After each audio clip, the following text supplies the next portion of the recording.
looking like Shakur Stevenson decided not to take the fight with Raymond Muratalla, man. And he decided to go with Artem. I can never get that last name. I just call him Harutyunyan, something like that. Same guy that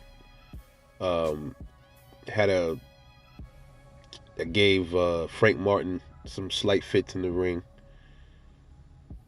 But it's a guy that doesn't have much punching power, which is the key point I'm going to bring up in this video.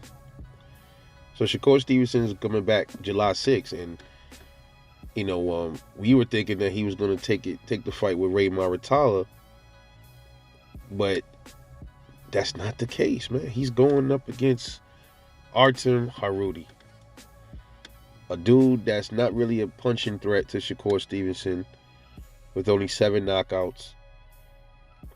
This is totally unacceptable, man.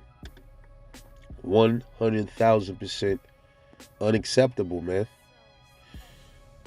There were only two. Listen. Before I even thought about Shakur Stevenson fighting Raymond Muratalla, I wanted him to run it back with Edwin De Los Santos, man, because Shakur is going by this claim that his hand he had an injury going into that fight with De Los Santos, as to why he wasn't really letting his left hand go. Even though you did see him throw it a few times, but he wasn't really letting it go.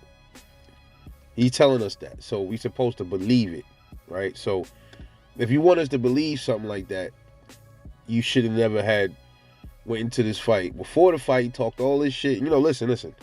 You know what you're going to get over here, man. And I have my favorite fighters, and Shakur is one of my favorite fighters. That doesn't mean that you can't be critical and hold their feet to the fire, okay? So he goes and talks all this stuff about beating up Eddie De Los Santos. He's going to whoop his ass, and it's on record. He's saying this stuff. He gets in there and puts on a subpar performance, man. Now, yeah, we know this whole thing. Yeah, Shakur's a master at defense and footwork, and De Los Santos should have been the one to change everything. And yeah, we get it, but that doesn't excuse Shakur for not throwing a whole lot of punches. But the excuse would be that he had an injury. But if you got an injury, don't talk all this mess before the fight like you going there to be some straight killer, and you can't because you got an injury. That's what I'm saying. So that make me look a little funny at that injury, because before the fight you were talking like you ain't have an injury. You was talking like you was going in there to dismantle De Los Santos, and then when you get in the ring, you do something totally different, and then when people start flaming you for it, you start blaming it on the injury. So that's what make it look funny, man. And then y'all was talking about running it back. Everybody was thinking you was gonna throw the rematch back. Your grandfather was up there talking about, at some point, Shakur gonna run it back and he gonna want his get back. Okay, well, what's up?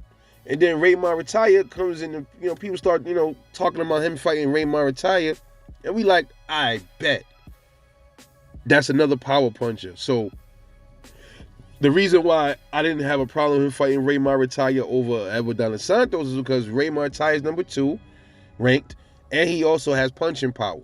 He's a real serious threat to Shakur Stevenson, man. And we already know Shakur Stevenson is now going to have this label put on him that he doesn't like to fight power punchers, man, or he doesn't like to fight really heavy-handed power punchers. Now, he did fight Jeremiah Nakatia. Now, this is where it confuses me at, because people say, he ran from Nakatia, but dude, he knocked Nakatia down. I don't buy it. I don't even count that one, because he fought Nakatia. He moved around, but he also planted his feet and punched. So I don't consider him being a runner in that fight at all. All right, he got the knockdown, and this was a power puncher. Now, I'm not sure that was the fight that Shakur Stevenson started second guessing a lot of his stuff. Like, wait a minute, because he got hit by him, he didn't like it. So he's like, okay, well, damn, I'm gonna have to really be careful and walk lightly when it comes to fighting power punches. You know what I mean? And he admitted he don't like to get punched. So, man, I mean, nobody likes to get punched, but you in the sport of boxing, you gonna get punched, man. You can't pick around your opponents because you don't want to get punched, man. You gotta, there's things you could do for that in training, man. If you're worried about getting punched, That's not good, man. And then he fights a dude that's not a puncher in his comeback fight. That's not good, man. That's not good at all. That ain't good. Who's to say that this dude might not give Shakur problems? You know what I mean? This dude might run around. He might do the same thing Shakur did against El De Los Santos.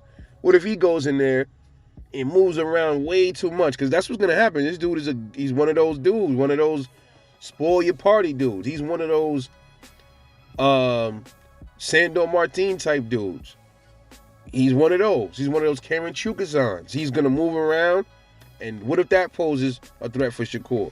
But I think eventually Shakur will get him. But he's not going to get no kind of points for this fight, man. Because all everybody's going to say is, yeah, Shakur going to look dominant. He's going to be aggressive against a dude that can't punch. That's all that's going to happen. Oh, he looks dominant against a guy that can't punch. And he's not going to get no respect for this fight. He should have took the Raymond Muratalla fight, man. If you wasn't gonna run it back with De Los Santos, you should have took the Raymond Muratalla fight, man. Just my opinion. You know, man, this is not good for boxing, man. This is the type of stuff that I hate reporting on. But it seems like Shakur Stevenson, his kryptonite will be power punches, man. And how you supposed to fight Tank if you don't want to get punched? You gonna get hit when you fight Tank, man. No matter how good you move, you gonna get hit. Tank's IQ, in my opinion, is above De Los Santos. You gonna get touched by Tank, man. You can't avoid that. You got touched by De Los Santos. He got caught real good a few times by him, you know. So I'm gonna watch the fight, but I don't want to see it, man. There's nothing there that's gonna surprise me. Only thing that might be a little bit surprising, this guy might cause issues for Shakur. This might be another one of those things where a cherry goes wrong and this guy dances around the ring more than Shakur did against De Los Santos, and he ends up losing. That would be even worse for Shakur, man. Rather than Shakur going out on his shield, fighting somebody that's a real threat, I would rather do that than lose to a guy like Artem Harutyunyan or something like that. And anyway, oh man, first he ran from De Los Santos, and then in this fight, he lost to a dude that can't punch. Come on, man. Yeah. And I like Shakur, man. But bro, what's up? What's up, man? You said, and then he had said in his next fight he gonna show out. Did he know all along he was gonna fight this Artem dude? And that's why he said he gonna show out in his next fight? Then if that's what it is, bro, I lost a little bit of points for him, because yeah, you gonna show out against an Artem Harutyunyan. Why you ain't gonna show out against a De Los Santos rematch or show out against Raymond Muratalla? That's what we want to see, bro. We want to see you fight real challenges and real threats. Unbelievable, man. But anyway, let me know what y'all think about this, man. This is your boy Rebel Life Boxing. I'll catch y'all later.